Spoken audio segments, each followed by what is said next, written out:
Hey guys, good morning, good afternoon, good evening, wherever you are. Here it's morning time, but either way, I invite you to just grab maybe your tea or coffee because this video is going to be quite a thorough one. I am decoding narcissism. This video is for you as you've been noticing that you're being challenged with this energy. Maybe it's something that's repetitive. You're noticing yourself that you're repetitively encountering this energy in your life in different characters, different personas, but it's the same archetype. And you're wondering why you keep bringing that reality into your life. But definitely this video is not for you. Again, like take what resonates and leave what doesn't. But it's definitely not for you if you're subscribing to any of the stories and concepts out there, and I've spoken about this in the video that I've done about the relationship reset. If you haven't watched it, I definitely recommend that you do. But where I spoke that usually there's two main narratives out there on this path. I'm not saying there's no truth to them. There is, but this is not where the story ends. It's not like this is the narrative and that is it. There's something more to it. It's an incomplete story from how I see it, right? So the first one is like there's a narcissist and the empath, and oh my God, you're the empath. That person is a narcissist, and it kind of weaves that victim perspective. So that's why I'm saying this video is not for you if you feel yourself that you want to subscribe to that story. And also the other one is where that is a really dangerous one, where actually the narcissist is you and is your mirror. And you hear that a lot in the, from spiritual teachers or I don't know, people on the path. And I find that to be very dangerous, and I can talk about it a little bit more. But basically, also if you're subscribing to that, then this video is definitely not for you. This video is for you if you notice that you've heard both or neither, and you're finding like, wait a second, there's something missing. There's something that's not resonating with me, and I feel like I want to understand this energy a little bit deeper. From a different perspective. So that is my intention, hoping to bring that new perspective to you in regard to that energy. I really want to talk also about spiritual narcissism and why actually spiritual narcissism is even more dangerous and more tricky than normal narcissism, but also really answering the question of like, how can somebody be on the path doing the healing work and yet be narcissistic, and then use that like spiritual narcissism and what that looks like. It's actually pretty simple, so I'm going to explain in this video as well. Before we begin, as you grab actually your tea or your coffee for this one, I want to invite you to check out my next vision quest. I would absolutely love to see you there. In case you haven't checked it out yet, you can check it out on my website. But it's literally going to be that quest for way showers, pioneers of this path, whatever you call yourself, but really this place for you to embrace yourself on another level, on a deeper level, and really get yourself to shift paradigm. And I know this is something super cliche that we hear, but literally that is no joke. It's literally going to be the space for you to experience, step into, and really get a higher perspective on whatever it is that you're being challenged with in your life, whether it's your career, your relationship, a life path, a life purpose, whatever it is. It's literally something you have never seen before, you have never received before. That is why it's so potent. So I would really love to see you there. Please check it out on my website.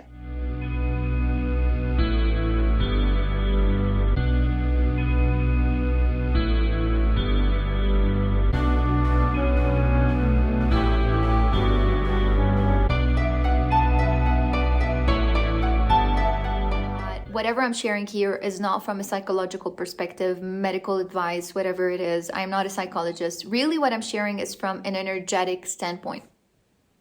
Things that I have realized, translated, and decoded myself through my work and through this journey.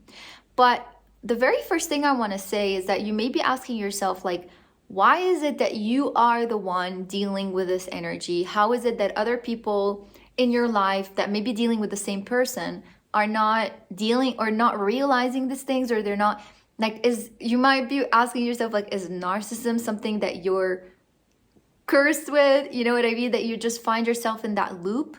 How come? Well, I want to share is that the very first thing that's super powerful and fascinating, but also the moment that you realize it, it's like really simple, is that narcissism is great in hiding and not being revealed. And that is why it's such a battle, because you find yourself in this never-ending loop with the narcissist to be able to come into resolution, to come to get them to see something, to come to get them to face something, to come to get them to humble themselves, to open up, to meet you where you are, to listen to you. It's like it feels like you're literally in this, you know, eating your own tail kind of energy. And that is why it's so challenging. So actually, they're very good at masking, at hiding that aspect of themselves, because the moment that you realize, oh, wait a second, I am actually dealing with a narcissistic energy, everything changes, because you start realizing that you don't want to be subscribing to that. You start realizing different tools that you could actually be doing, which we're going to go into, of can you really go and dance with this energy? Is there a way to deal with it? Or do you just want to say, okay, I'm done, and you want to move on with your day, with your life, you know? So what happens is that a lot of people, let's say that same character that is carrying this narcissistic energy, is dealing with a lot of people, and it seems like everybody's fine, or everybody's not seeing them for who they are or their true colors, and you're the one that is struggling. So that's why I want to say that it feels, from what I've seen and realized, is that narcissistic energy can really be present in everybody's lives. So everybody can be actually dealing with a narcissistic energy, but they just don't know that they're dealing with it. And most of the time they are under their haze.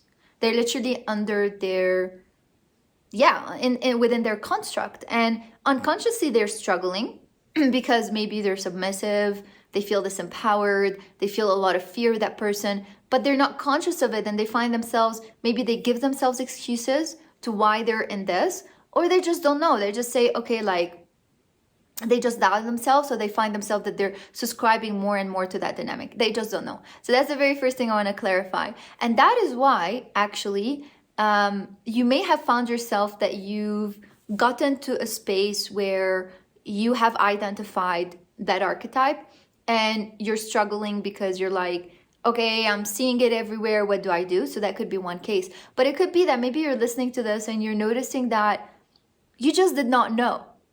Right? You did not know you were dealing with a narcissist, or maybe now you do not know that actually what you're dealing with is a narcissistic energy.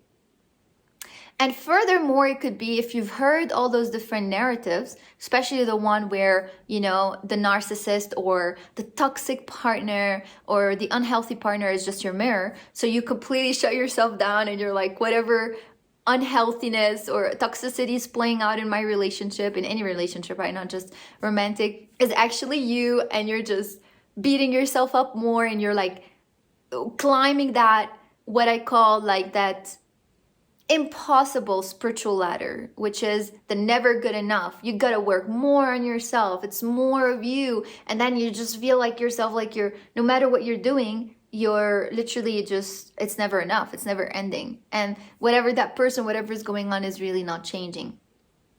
So in either of those cases, I'm hoping that this video is of support for you to really break down and start understanding, because that is the other thing. Why I'm saying, if you're the one that was subscribing to the narrative of like, I'm the empath and they're the narcissist, and you're stopping there, is because I want to explain to you today is that the reason why you're finding yourself in a narcissistic dynamic, first and foremost, is because that energy exists. And I'm going to explain why. It really exists everywhere, and I feel in everybody's lives. It's not like you're the only one that is, you know, susceptible to this, and because you're the empath, you're the one that is special in that way. Not really. So that exists. And second of all, is because there are specific things in you and what I call pockets in your energy field that have unconsciously weaved and subscribed to that dynamic with a narcissist. And all of a sudden you're enmeshed, and you're finding yourself that it's difficult to actually get out. And my intention through this is to really, hopefully, understand what are those pockets within you, so that then when that plays out again, either with that person, or it plays out that you find yourself again, there's that narcissistic archetype like all of a sudden popping up in your reality, which I doubt, because the moment that you work on those pockets within you, then these things, when they pop up, it's like, whoop, it's like literally like you have that sword of truth, that shield of truth, that is just like the shield of awareness, what I really call that shield of awareness. It's not like a protection mechanism where, oh my God, something's out there to get you. But it's literally like that shield of awareness. It's like, oh, yeah, no, I see it. Boom, red flag. Nah, not going to be part of my reality. And kind of, you move forward. But you got to understand what are those pockets within you that have unconsciously danced, with that energy. And what I want to say also is, very importantly, is that there's a lot of like confusion about that word. And that's why I'm saying, again, this is not from a psychological perspective. This is from an energetic standpoint. We got so confused with it. First of all, like people sometimes have abused it, that somebody is just selfish and they're like, oh, he's narcissistic. Like, not really. Okay. Narcissism is not equal to ego. So not that because you are having an ego presence, or your ego is present in that moment, or an ego attribute, that you're narcissistic. When we say we have narcissistic tendencies within us, which, okay, all of us have, this is where the confusion is that like, okay, we're egocentric. We're being selfish in that way now. We're really playing out that reality that is just us in the center of the world, and we have lost perspective, touch about what is going on with the other person. So we're just thinking about ourselves. We're not thinking about the impact of our behavior on the other person. So that could be, we can say that's like a narcissistic tendency, right? Or but I want to really emphasize that we want to unweave and unmesh the fact that ego means narcissism. No, we have so many egoistic attributes, we have so many egoistic qualities, as simple as being a people pleaser. That is your ego. As simple as maybe just, over giving to somebody and not thinking about yourself. These are, as much as maybe we don't want to accept, they are present in why? Because the ego is a self, right? And it's the things that we do to protect ourselves, to gain love, to be able to function in the world, the defense mechanisms. Okay? So narcissistic energy is one aspect of the ego. It's not ego itself. Okay? That's what I'm saying. It's very important to understand, because the moment that we see that, then also we can dismiss or delete the perspective or the story out there that, the narcissistic person is just your mirror. Not really. Actually, if anything, there's a little bit of a contrast. There's a little bit of a difference, a kind of a polarity to why you find yourself like a magnet, that you've magnetized with that archetype, because there's a polarity. So actually quite the opposite. The narcissistic person is not showing you fully who you are. They're not reflecting to you that. And that is why it's so important. It's like, no, the person is not reflecting to you, because you have different egoistic attributes that are playing with that, they are dancing with the narcissist. Okay, so it doesn't mean that, and that's why I'm saying it also dismisses the idea that, you're just the empath and the other person's not. No, of course, because that toxicity brings out the ego in you. It brings out the ego in us, because what is the ego? Is the defense mechanism. So you're finding yourself, when you're in that battle, that dance with the narcissist, they are your defenses, or things like within you, your walls that may be coming up. Okay, it could be even like more mental destruction that could actually happen, where you start doubting yourself, the self-doubt. So you get into your mind, you get into that ego construct, that ego energy. So that is very important to highlight, that they're very different. So what we're talking about here is an archetype in energy. What is that energy? That energy is literally stored, it's multidimensional, because again, we know that within our body, within our holographic field, everything is intertwined. So you have one energy that is within. Let's say it's sitting in a specific dimension, that is your mental body. It's not just sitting there. It's actually weaving and connected and manifesting specific things, specific energies from that core that could go into not just the branching of the mental body. It manifests through the emotional body, the energetic body, the spiritual body. and the physical body. So they're all weaved together. So same thing with the narcissistic energy. It's an energy that is plugged into, let's call it, it's the root and the core. And it has its manifestation in many different dimensions, including the energetic and the spiritual dimension. But does that mean that, it's impossible for a narcissistic archetype to actually change? Quite the contrary, I think that they can, and they have such a powerful, it's very powerful if they do. Now, is that your responsibility to do it? No, because that's the never-ending cycle where you find yourself like, please, I want you to see something. Look at your feet. Look, just see what you're doing. And then it's just like this never-ending cycle. And that's the very first thing that needs to be let go of, is that need to come back. It's very important to come back to your intention of what is it that you're in that battle with, or that disagreement, or that argument with the narcissist. What is the intention? Is it the intention to get them to see? That is what has to be let go of, because they may never see. Okay, you're finding yourself, you're getting dry through the process. Now, something really cool, or like a key that I want to give you to truly see what actually triggers that energy, is actually being called out. So everything is fine in your world, in your reality, and then all of a sudden that energy pops up and it gets triggered. What triggers that narcissistic energy is being called out. Being called out. And the moment that it gets called out for its behavior, it gets called out for truth, because it's literally sitting in really, it's an ego construct, okay? It's completely an ego construct. But where it's sitting within its own kingdom and creation. That is a kingdom and creation of lies.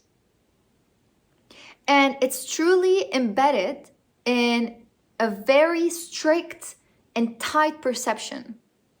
And that's why it's difficult to actually expand the perception, because the moment that it wants to expand its perception, it needs to expand its perception from outside the ego construct, not from within.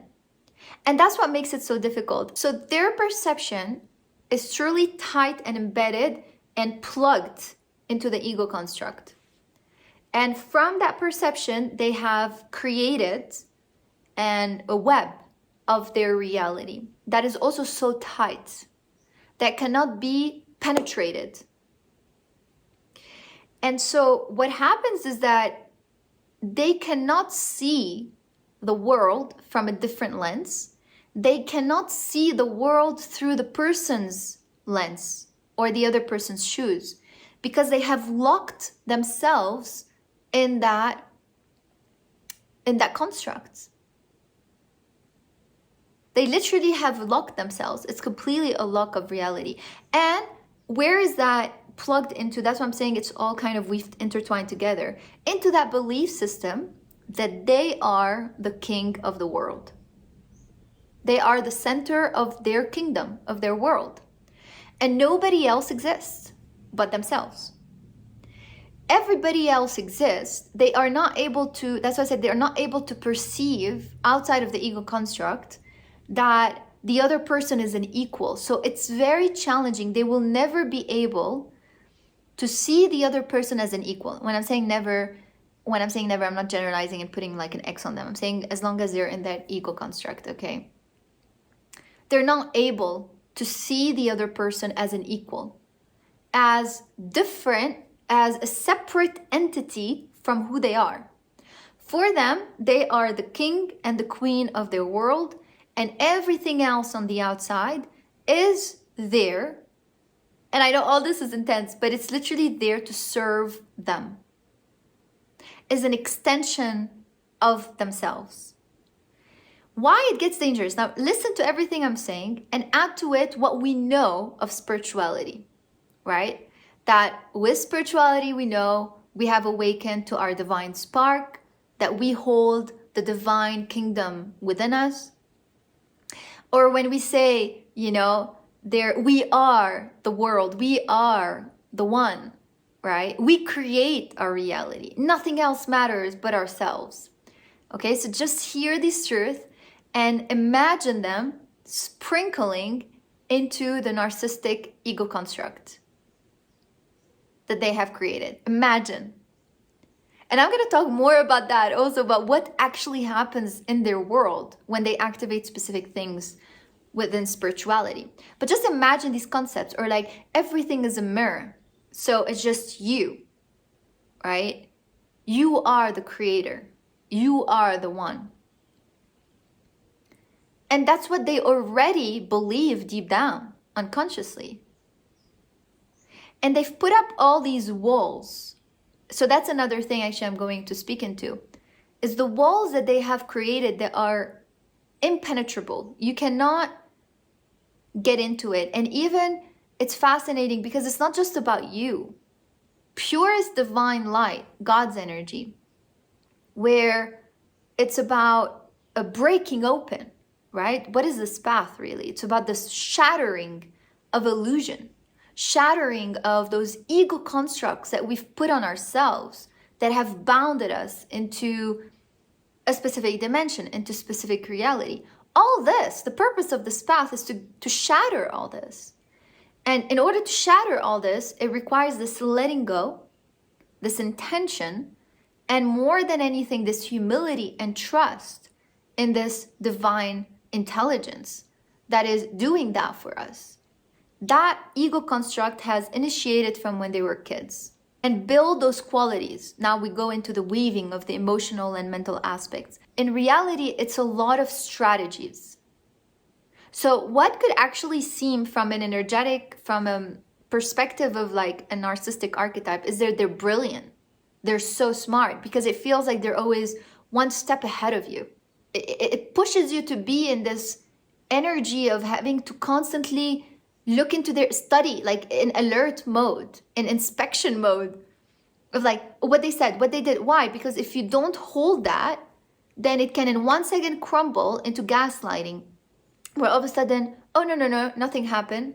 None of what you're saying is true. And then boom, you just go into this extreme self-doubt. So imagine why it's so challenging, because you have to constantly be in that expanded state of like alert, or like studying or inspecting or making sure that, okay, wait a second, like they said that, and reporting to yourself and to the other so that you don't lose your sense of sanity, you know? So these are all strategies that they have built because they're constantly observing their outside world in a way of like, how can it actually serve them? How can it actually serve them?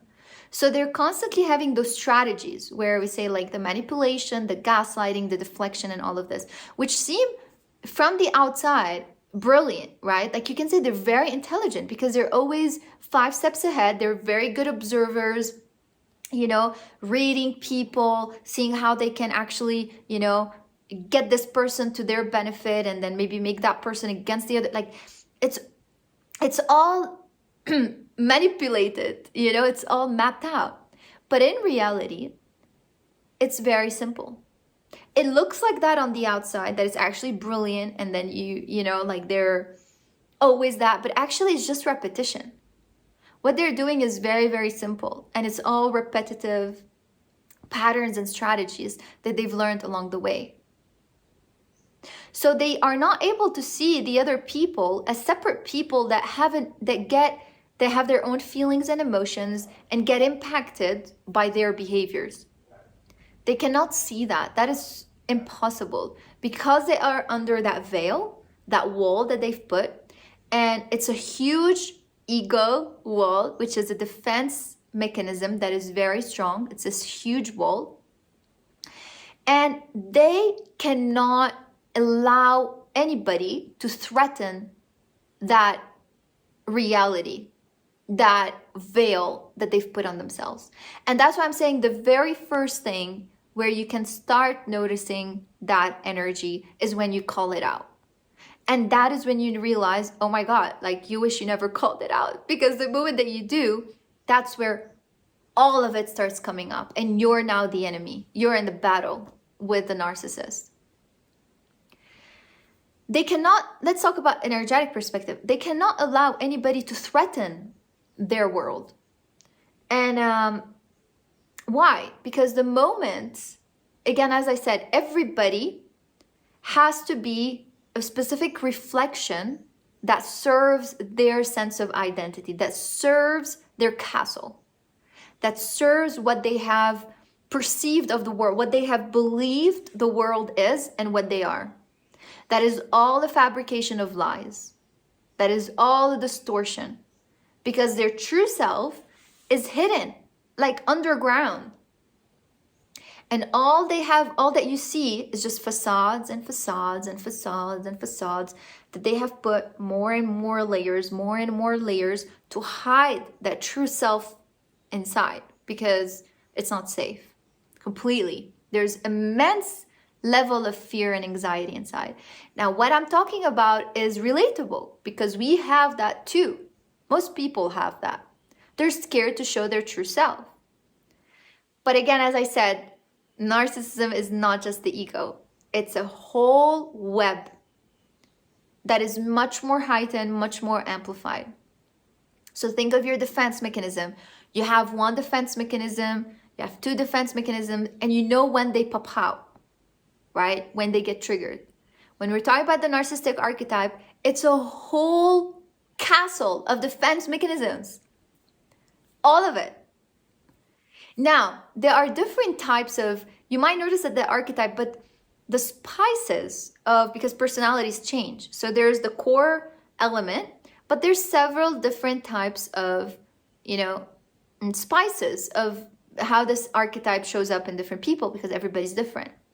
So there's the ones that are very good at hiding.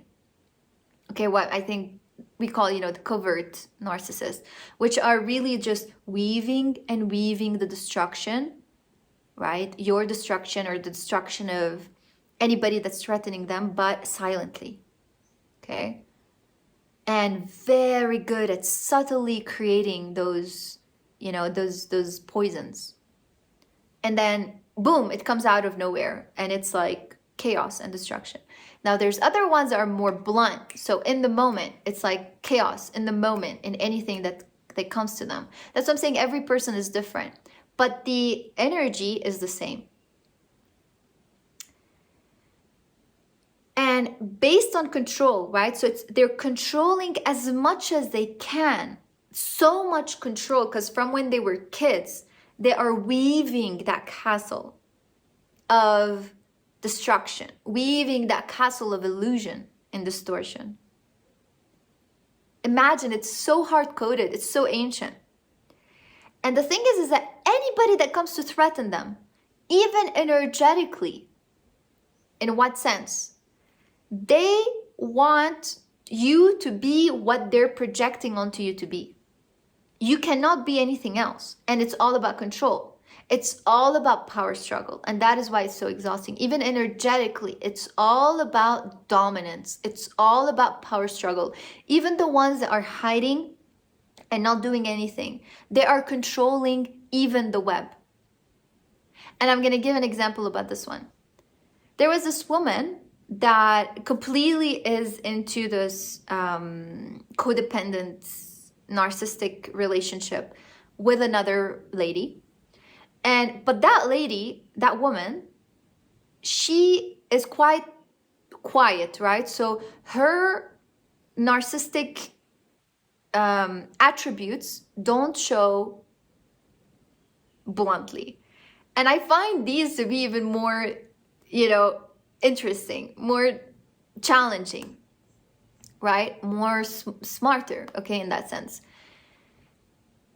In the physical reality, there's nothing that she's doing that can give you a sense that there's off unless, like I said, you've been through experience physically, so you start noticing like small red flags where, for example, there's always criticism, very subtle passive-aggressive criticism. There's always really, like there's never gratitude, there's never this truth. There's a lot of this this fakeness, this fake facades. So these are like small red flags you could notice. But it was fascinating because energetically, whenever we would be in that scenario, in that interaction with that person, energetically, she's put a lock on truth. So whenever you would try to speak something, there's this, for myself, I was able to pick it up, right? There was this voice, no, shut up, don't speak, don't say that truth. You don't need, don't be that blonde, no, go back. So it was a container. That's what they do. They contain and control the energy. There's no freedom of expression when you are around them. But everyone's very different.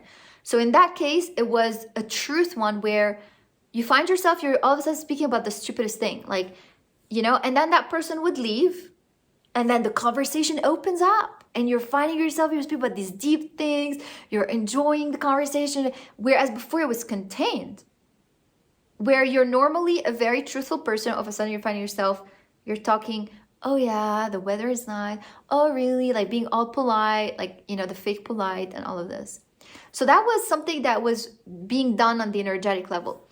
Now, another example of an energetic level, it could be that when you're in that space with the other person, you're feeling contained to be in your rawness, to be in your authenticity. You find yourself, you're very uncomfortable in the way you talk. You feel maybe you're overly judged. That's another thing. You're constantly feeling like you're energetically in a box. In the box of what they want you to be.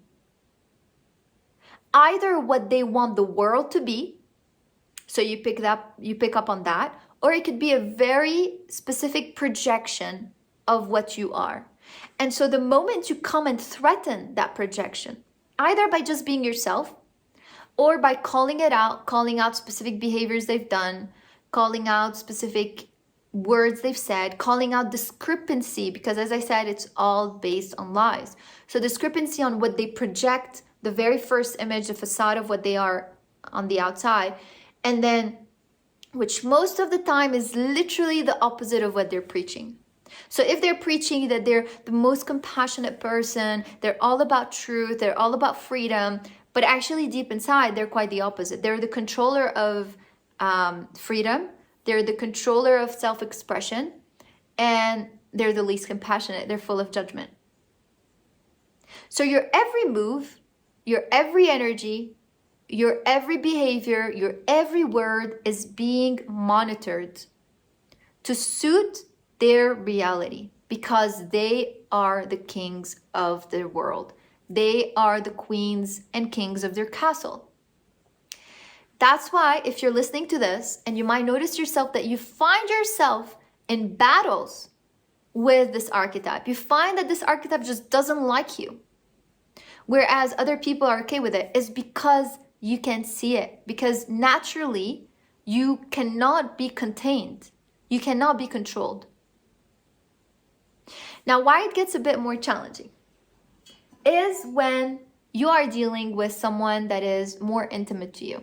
So maybe those people, you threaten their sense of perception of the world, and you threaten their sense of reality and identity, that everything can be controlled. You're like, no, you can't control me.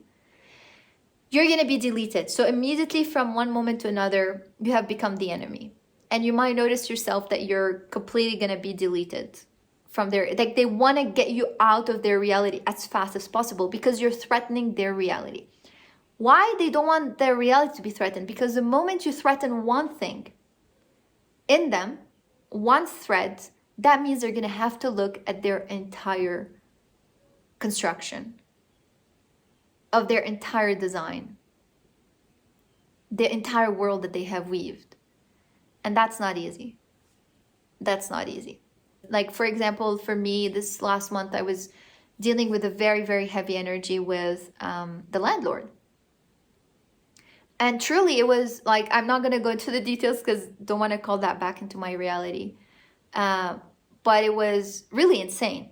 And that's what I'm going to get into, even like the spiritual, energetic aspects of like entities and all of this. Is that there was literally no reason. Like, it's not like I know this person enough.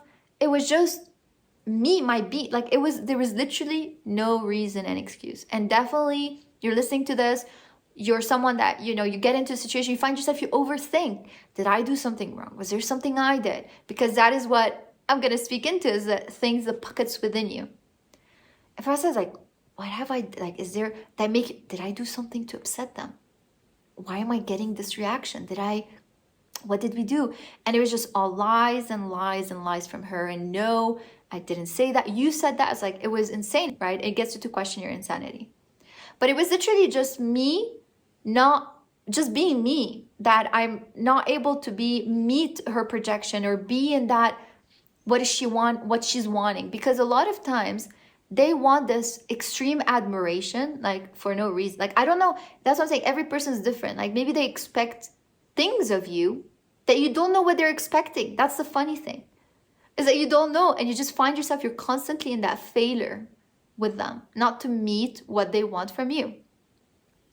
That anyway, it ended up with, you know, an intense breaching of a contract where, you know, 2 months through, you know, she wanted to kick us out for no reason, like just went mental and start yelling, and it was insane. But anyway, didn't even want to go into the legal routes and all of this. But so it was just the fact that you standing in that energy just threatens their identity, their perception of reality, because you don't fit that box, you know. They want to control you on some level, and then they feel you can be controlled, and there it is. Where it gets more challenging is that when you're dealing with an intimate person. So in that case, it's important for you to notice the different pockets that are within you. Because, and that is might be difficult to digest, okay? But we got to speak into those things, because that is where we bring awareness. What are some of the themes, the pockets within you? Lack of self-confidence. Or it could be that you were, let's say, confident in that time in your life, but dormant, deep within, you have this very strong, maybe self-criticism, or this strong part within you that doubts, that overthinks things, okay?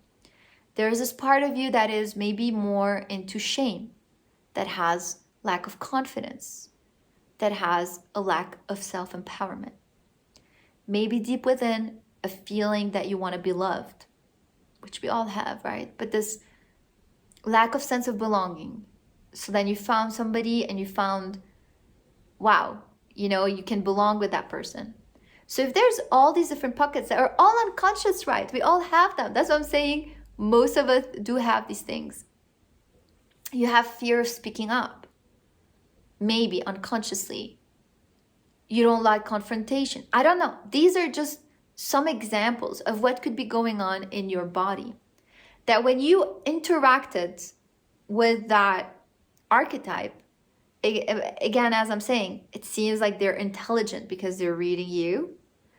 They're seeing from one moment your vulnerabilities, right? Where you're vulnerable, your weakness, or like your weak points. I don't even want to call it weak point, because these are all vulnerabilities. But what they see as weak points, here it is. I'm going to plug into it. And that's the thing that I'm going to be controlling that person with emotionally. They're always doing that. Like, imagine how exhausting that is. I mean, even for them, the level of control that you cannot rest. They cannot truly rest. They cannot truly find peace and relaxation in their system if all the time they're on guard. And that is why when you're around them, you're constantly on guard. When you drop your guard a little bit, you think that it's okay, then the next thing that happens is boom, out of nowhere, another scenario where it's triggering your defense mechanism, where you're finding yourself in that battle, the energetic battle with that person. Because they're constantly observing, analyzing, and trying to manipulate reality for their benefit. When you start seeing that you are not pleasing others, people pleasing, that you're not changing who you are to suit the other person's projection, you're not going against your values out of fear. They control through fear. A lot of times it could be through money, through kids, if it's like, you know, shared things. They're controlling with something, and that is so potent, their grab on it. You know, sometimes through love, like they know that Maybe they know your story as a kid, and they know that they can, you know, control you through that. And that is the point where it's just terror within you, because it's your deepest maybe core, their deepest fear. And that's what they're controlling. You know? So one example for me, the line, like she does, as I said, she's a stranger, but it's the energy, the entity, and that I'm going to go into, is for me was stability. Like for me, stability is super important. Like maybe in the past, in my early 20s or a teenager, you know, there was chaos in my, like, no, I realized through my path, I realized I don't subscribe to chaos anymore. And that stability is very, very important. Foundation. So that is where it was that controlling aspect I felt energetically, where I felt like I needed to submit to, I don't even know what I need to submit to, honestly. It was just like, you know, maybe talking to her, saying, like, apologizing for things that I haven't done. Just tell us, like, what did we upset? Like, kind of that energy, like, please, like, I don't know. Like, it was very submissive, right? But for me, what was getting me there was that sense of stability. You know, like it's home, it's foundation, it's stability. So noticing for you, what is that hook? Because they want to hook you there. And if it's something that you've been very intimate with that person for such a long time, then it gets more challenging because they know where they can control you with. And that is the key. That's why I'm saying there's no victim. You hold those buckets. Now, does that mean they're not, you know, using it and like harming you? Of course. That's why I said there's truth to everything that is all these perceptions. But this is not where it ends. Where it ends is in you now. What are you not aware of that they're having a hook on, that they're controlling? And it's a process, it's a journey. Because if you are somebody that works through belief systems and patterns of self-doubt, is it something that's going to go tomorrow? No. But the more that you become okay with yourself, the more that you start accepting yourself, the more that you're really raising that awareness of, and guys, literally, I feel the like one of the biggest mastery keys for us as pioneers is to really learn to discern red flags and green flags of people. Really learn to discern what is healthy for you and what is not, without letting doubt comes in. Because if you let doubt come in, that is really you, like if you're like, you know, overly compassionate and, you know, somebody did something, like, you know, the example of the, like she did something the first time.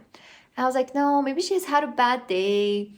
You know, like we all have our bad days. And after that, she apologized. But in that moment, that was a red flag that I should have taken seriously. But if you find yourself that you navigate the world in a different way, where you find yourself that you're overly, you know, compassionate about things. And that's what they really use as well and abuse. Like, oh, where's your compassion, you know? But that gets you to not stand in what is healthy for you and allow your own self-acceptance to come through instead. That is the most important key, is literally noticing the red flags and the green flags. And that's what I said, this is a very big one, is that are you able to have a civil, mature, respectful, listening and talking and free self-expression conversation with another person? Or the moment that you call them out on something, you find they just come back with a huge tornado, volcano, tsunami of deflections and like shifting of blame. And that, I don't know, you just find all of a sudden you have this huge out of proportion reaction to what you just did. Why? Because they want to make you feel bad. They want to take that blame, you know, because they cannot be penetrated. They cannot be penetrated. In the ego construct, everything is energy. Everything. And in that field, in our field, literally there is all sorts of energy. That's why I said, even if you're like angry, you can hold the energy of anger that can literally shapeshift you in the field. It can even make you seem different, look different. A lot of times in these archetypes, there is because there is no light coming into their castle, and it's all operating, maneuvering from the ego construct, so many times there is also the presence of something else occupying them. Because if your true self is dormant and buried deep within, then what is steering the show? A lot of times there are entities that are present, because again, the entities are connected and they hook with the shadows. So that is a huge shadow that they're not willing to look into, right? So they have allowed, with time, you know, little by little, for something else to occupy. And that is why there's very strong presence of entities. And that's why it feels very, very dark in nature. That is why it strips you out. You feel like you've been literally devastated, drained from that experience. From that spiritual perspective, there's definitely entities that are present. They are completely taking over the person's identity. That there's really very little differentiation of what they really are and what the entity is. Because as I said, since a very young age, they have buried their true self. And it's been facades over facades over facades of their construct, of their world, of their dimension. So something else is occupying their space, occupying their reality, occupying their energy, okay? Their sense of identity. To an extent, they don't know themselves outside of it. So the entity is moving. Now, the thing is that again, if you're holding that compassion, like, oh my God, so if I can remove the entity or say something, tell them, you know, let's do so, like maybe they would change. Again, let go of that responsibility, because it's a choice that they have to make. The more you knock on their doors, on their walls that you want to shatter, the more you become the enemy. They have to want it. So it could be through prayer. Just pray. Just do the work in the energy field. Pray. Work on yourself and pray. Work on yourself and just call on spirit, great spirit, and the divine light to support. That's it. That's the only thing that can be done, especially in those cases. And definitely work on your own energy field. See where that entity is trying to mess up with you, in which hooks of your field. What are those wounds that it's trying to get into? And just keep strengthening your field with the power of prayer, with the power of intention, with the power of your own connection to the divine grid, and only the divine grid. Only. Now that's one aspect of it, right? So when I was speaking also of the control, on the energetic level, what I've seen is that it's literally a web. As I said, it's like if you've been under the haze and the influence of the narcissist for a long time, they literally have you in their web. And that's why it's so difficult to untangle, because from one end, they have literally wraps or webs or hands or whatever you want to call it on you in the energy field, that it's literally like an attachment, that of control. So they literally control your every move, your every thought. Even if you're far away, there's still a web of control unless you completely release it. So that's from the outside, right? And at the end, what they're controlling you with is that they want you to feed them the reflection of what they want themselves to be, that false facade, that false image of themselves. So if you've been in that dynamic and not being aware of it, you're unconsciously been in that, where you feel you're trying to get your independence, your independence, you're trying to get out, but it's just impossible, because from an energetic perspective, there are hooks.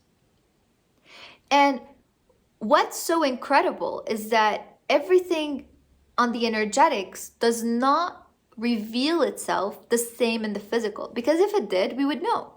So if you knew in the energetic level that there's something that's been messing with you and has hooks on you and like, you know, physically, that person is not doing that. They're not like, come, let me put my hooks on you. Because if that would be the case, you'd be like, oh, get out of here. And you would run the other way. That's not what it really does. So I'm going to give you an example. You're trying to be happy, or you had a joyful experience, or you had something, or you're experiencing something that is freeing. And then all of a sudden that, you know, narcissistic person, whatever dynamic you're in, friendship, relationship, family, I don't know, all of a sudden they know what to manipulate you with, right? So in that case, what I've seen, there's a case where it became like, that person started making things about themselves, right? So they started talking about a story and talking about themselves and like bringing the attention onto them.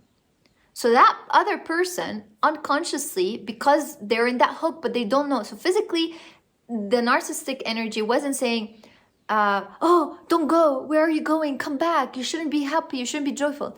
What it did is that it turned the scenario onto themselves and started talking about very painful things.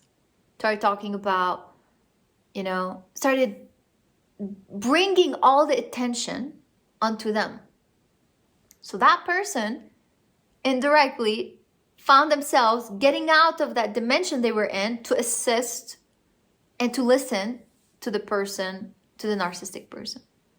So that is an example of the physical play out, but energetically, it's hooks that's saying, oh, really? You're going to be free. You're going to go. You cannot go. Come back and just keep, you know, giving me, being that, you know, filling me, because there's this huge void. You cannot go.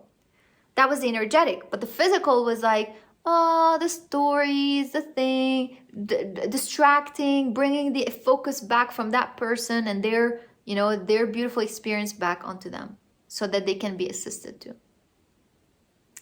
So that is one example. And that's why I'm saying this really goes very deep, deep, deep, deep.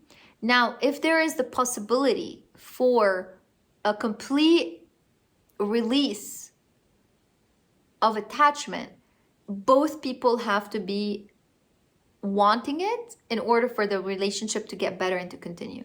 If not, then it is you, that is, if you are finding yourself in that dynamic, to completely unplug from it through choices, really noticing the tactics, the strategies, getting to know yourself, the feelings, the shift of energies, the reasons and the intentions why you're doing what you're doing. Literally noticing all these things, noticing where you dim your light maybe to make the other person grow, where there's this power struggle and you're finding yourself, you're submitting.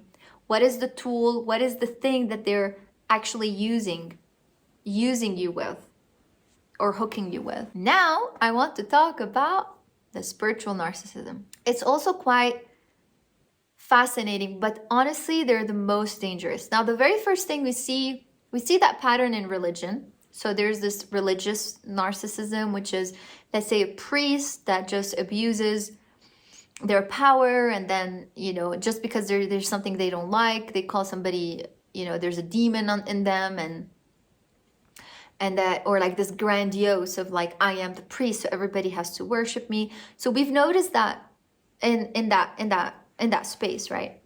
But now let's talk about the narcissist on this path that can, you know, reveal themselves as spiritual coaches, shamans, medicine workers, whatever you call it. Like, and I find that is the most dangerous one, because the level of gaslighting and that they do on, you know, the people that are coming to them is insane.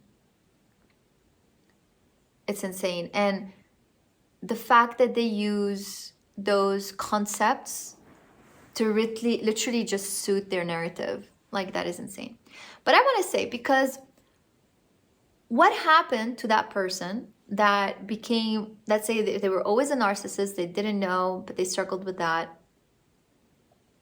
They don't know, right? They cannot, because the moment you become a self-aware narcissist, meaning you know that you have that ego construct within you and you want to work on it, like that is so beautiful. That is fascinating. But they don't know, right? It's a huge shadow and they cannot accept it. What made them become spiritual? Now, there's so many different reasons, but I want to talk about the ones that literally had something happen to them, because the ones that have just seen it as like, oh, it's cool, it's trendy, let me get into it, that's a very easy red flag, right? That's super easy. But the ones that fascinated me are the ones that have had a shift of like a huge lifestyle shift. They had a huge thing happen to them. But how come it hasn't made them humble? How come it just fortified that within them? And then you find that they've become spiritual narcissists. Like the ones that I want to talk about is you hear like they had a near-death experience. You know, they've had something big happen to them. So I'm going to translate it to you and decode it. So they've always had that ego construct, right? Now, they've had something that was supposed to shatter all of this illusion, to shatter that castle of lies, of fabrications. But that didn't truly happen. Many times what happens is that when they face a challenging experience and they get through it, it can actually amplify the God complex.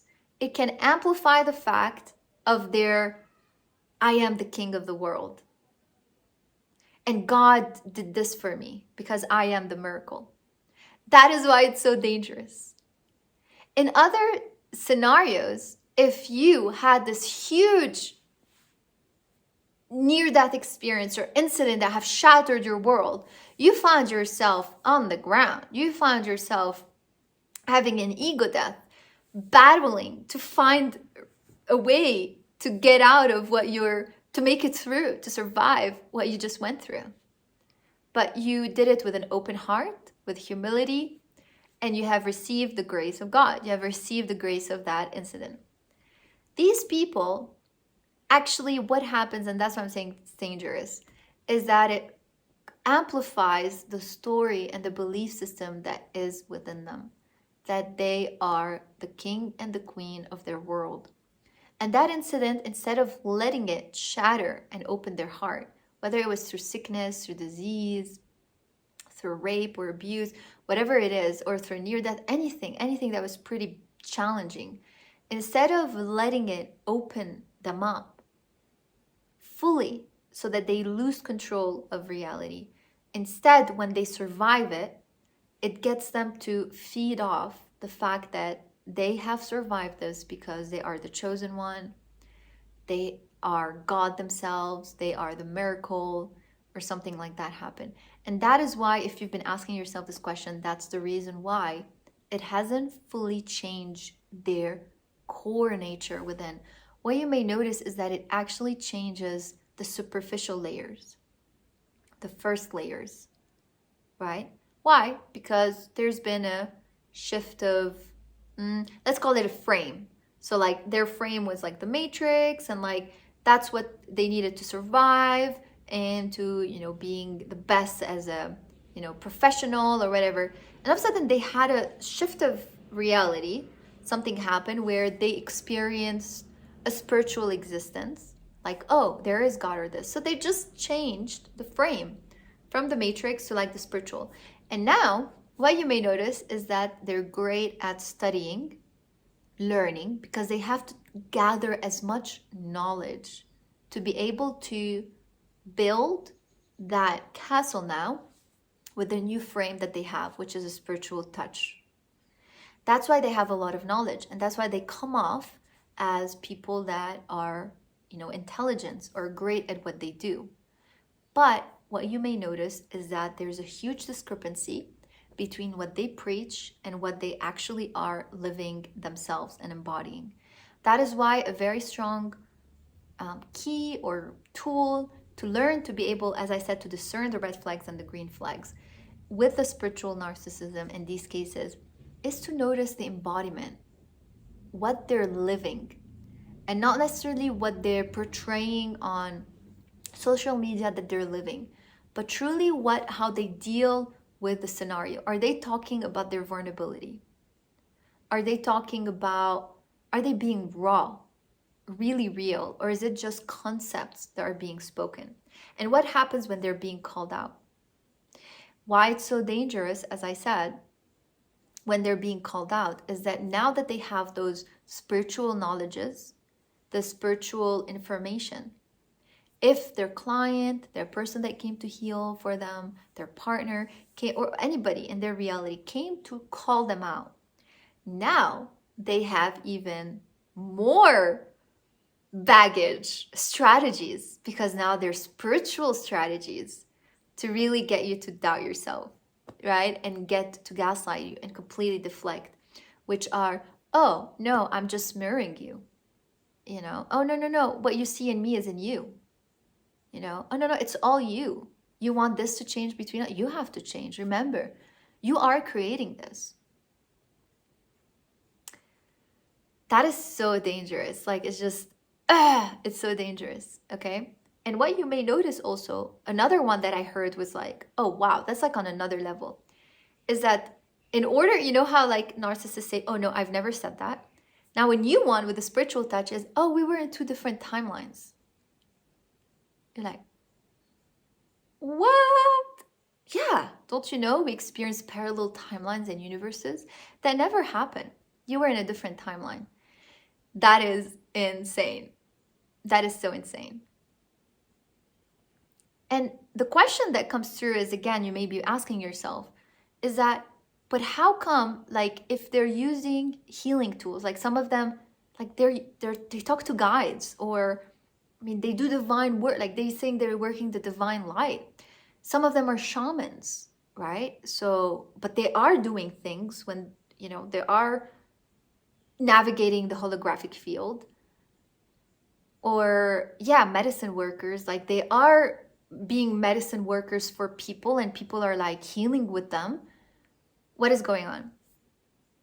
They are operating through a ceiling. So what happens when, instead of receiving that gift, well, there's 2 things I want to highlight, because there's 2 different tones to it. The first one is, are they truly working with divine light? Because in these things, when you are given gifts, are you given gifts truly from God's source creation, the God of all creation? Or who is giving you those gifts? Because a shaman, if he's drinking, let's say, that medicine, and all of a sudden he's seeing through the spirit realm, yeah, everybody can do that. That's super easy, because that's what actually the medicine does, is that it just opens up portals, right? It opens you up to see through the realm. But that's it. That's very important for you to know. It doesn't mean that because you have activated a specific gift or a tool to, let's say, you know, be a coach or a healer, or to navigate the energy world, it doesn't necessarily mean that you are working with divine light. If anything, as I said, remember that they are the god and goddess of their world already. Once they activate this, it weaves itself with that they are the god and the goddess of their world. So now they feel even more empowered. They feel even more grandiose, because now they have the power to navigate the world. They have the power to see people's energy fields and do things. Now, what are they doing? That is why it's so important. They are operating within a ceiling that is the ego construct. They are not open, they are not operating freely from the infinite dimension and being a channel, being a vessel to the divine to do its work. They are taking the credit that I have the power to see through you. Come here, let me clear your field. Let me do this, remove. But so many times in the background, they could be doing worse. They could be doing more harm to the person receiving it, because they have created the space, right? They're the space holder. So when you're coming to them, you are within their space, the space that they have weaved. The space that they have weaved is the space that is within their ego construct, within their ceiling. And that is why I have seen over and over again people that have come to me, and especially like reach out when they are in that space of like disempowerment, when they have noticed that they are in that loop with that person that they have put on a pedestal, and all they were doing is unconsciously feeding the person that is doing the work, that is the spiritual narcissist. The key to identify here is the person that you're coming to work with. Are they empowering you? Empowering you to be your sovereign self that is an equal? Or are they playing this dynamic with you where you are embedded, like you are indebted to them? And they are it all, and you are this, and la la la la.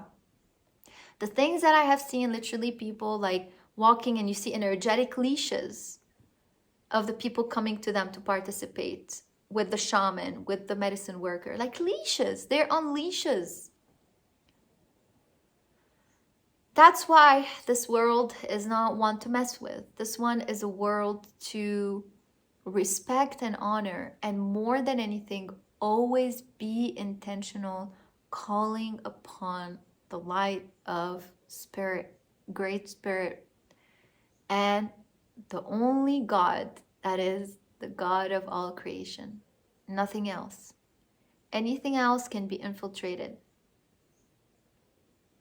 So that is why the spiritual narcissism is very, very dangerous. And there's more and more of them.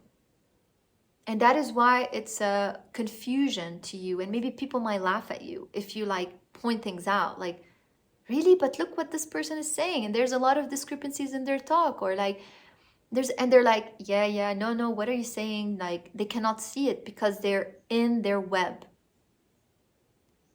They're in their web. And it's so challenging because there will never be an equal conversation with them where there's a give and take. It will always be what I call they are on their spiritual high horse, meaning they believe that they are God. They believe that they know it all. They see it all. And everybody else is just below them. They do not see other people as equal. They do not celebrate other people's gifts. Literally, is that person bringing out your gifts? Bringing out your magic? Or are they keeping you hooked onto them, that they are the ones that are bringing you something? And when you call it out, it's like, literally like all these things like, oh, you're resisting. Oh, you have to look into your ego why you don't like what I'm saying. Oh, I'm just mirroring you. Oh, another one is like, literally there's no safety. Like you're talking and it's like, oh, everybody's one. You're blaming too much. Oh, too much into this victim consciousness. Like there's all these words that they say that you find yourself, you're more trapped than ever, because the conscious path is supposed to free you, liberate you from all the chains and the illusions and distortions and the wounds. It's literally supposed to make you a better human being. If it's not making you a better human being, then there's something off in what what the person's doing. It's supposed to make you a better human being. Human being, not spiritual being. That is truly the work that this is supposed to do. So you find yourself, you're coming in to open up and free yourself from the constructs. And instead you're finding yourself in more, like as if they're taking literally like a tool and just hard coding even more, like, even like closing even more constructs within you, that you find yourself, you're completely lost and confused. And that's why a lot of people that don't even understand this path are judging it. They don't even want to call like the new agey thing, but a lot of people are afraid. They're like, no, my friend went and did this and worked with this person and they came back even more confused, because it's not about the path itself. It's about the people that are abusing, that are distorting, what is going on in the path. So I hope that was of any support to you. Like, let me know in the comments below what your experience is navigating this energy, and if it helped in any way or you resonated with that decoding process. And if you find that there's other people that are going through it and might benefit from maybe that perspective, also please share that video with them and subscribe to my channel if you haven't done so yet.